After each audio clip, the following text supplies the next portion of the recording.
পানীত উপঙিছে শ শ মৰা মাছ। সব জাপে জাপে মৰি মৰি আছে, সব জাপে জাপে মৰি মৰি আছে। দৃশ্য হাজোৰ অসম গৌৰৱ গৰ্জন বিলৰ প্ৰথম খণ্ডৰ মেৰজানত দুৰ্বৃত্তৰ নিকৃষ্ট কাণ্ড। বিষ ঢালিলে গৰ্জন বিলত।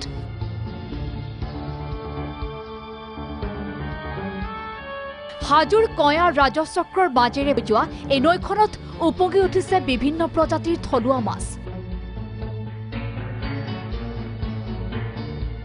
নিশাৰ ভাগতে বিলৰ মাজভাগত বিষ ঢলাৰ ফলত কেইবা কুইণ্টল মাছ উপঙি উঠিছে এনেদৰে। চৰকাৰৰ পৰা বৃহৎ ধনৰ বিনিময়ত লিজত লৈছিল এই বিলখন। সেই ধন উৰুকাৰ দিনটোতে মাছ বিক্ৰী কৰি ঋণ পৰিশোধ কৰিলেহেঁতেন মহলদাৰে, কিন্তু হঠাৎ এক অঘটন।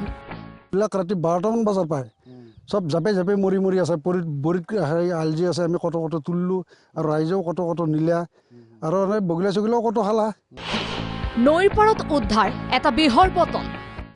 বিষৰ টেমা এটা পাইছোঁ।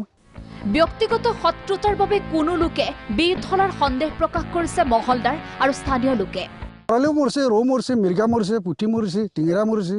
তলততো আৰু কিমান গৰ্বাত হৈ আছে এইটো দেখা ধৰা পৰা নাই। অস্থায়ী ধৰা পৰিব। লিজত লৈছিলোঁ, এতিয়া আমি সেই লিজৰ পইচাও দিব পৰা নাই। এই দুৰ্ঘটনা। এই ঘটনাৰ সৈতে জড়িত দুৰ্বৃত্তক শীঘ্ৰেই কৰায়ত্ব কৰাৰ দাবী মহলদাৰ আৰু স্থানীয় লোকৰ।